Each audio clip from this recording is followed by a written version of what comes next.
So think about our system, okay? Just to, again, going back to these are the fundamentals. We have a system that is moving us against our efforts to accumulate property with our liberty and then store it and be able to use it and transfer it. So we have a fundamental system problem. Well, what does that look like? So it reminds me of my little son. My son is now, he's now 20. But when he was 6, my son just struggled to learn how to ride his bike.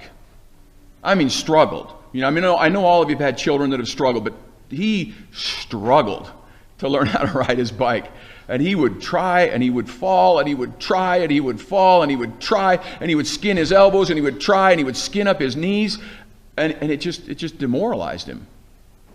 To the point month after month went along, and we got really worried that, boy, maybe he's the exception to the rule. Maybe our little son is really not ever going to learn how to ride his bike. And he was so frustrated and so dejected. And we went camping up Current Creek, up here one time. We took our bikes with us, and I mean, months had gone by. And so we're up camping, and one day my little son came to my wife and I, and he said, you'd have to know my son to know that this kind of stuff comes out of him. He says, Mom, Dad, today's the day. The winds of change are about to blow. True story. And he got on his bike and white knuckle, and he's wobbling and down the hill and just gritting with all the determination and the faith he could muster, riding his bike down the hill, and the big excitement coming over, and you can see the energy, and he's actually riding his bike for the first time down the hill, and he runs right into a tree.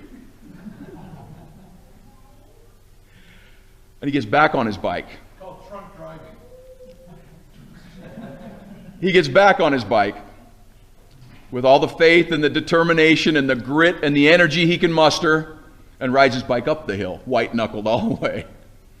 And today my son's known as the unicycle man at the University of Utah, because he's got a unicycle this big, and he's got a unicycle this big, and he rides them everywhere he goes.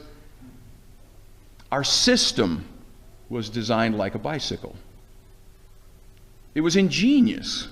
The founder said, we're not going to have just one protector of our liberty, of our property, and the embodiment of our property.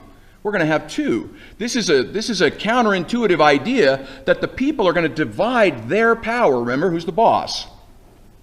The people divide their power among two governments. Madison tells us in Federalist 51, and all throughout the Federalist Papers, and all throughout the Constitution, the people divide their power between two governments.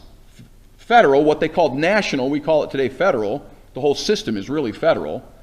But they divide it to a national government and a state government.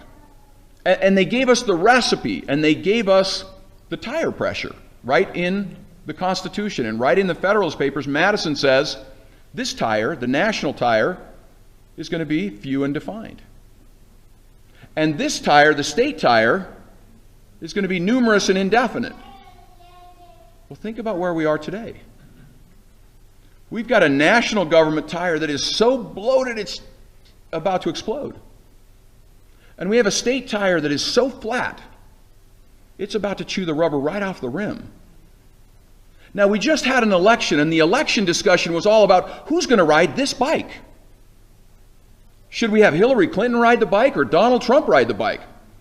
And Hillary Clinton lost, and some people were dejected, and Donald Trump won, and other people were excited that they get to ride this bike. And some people say this bike should go a little to the right, and others say this bike should go a little to the left. How well is that going to work out?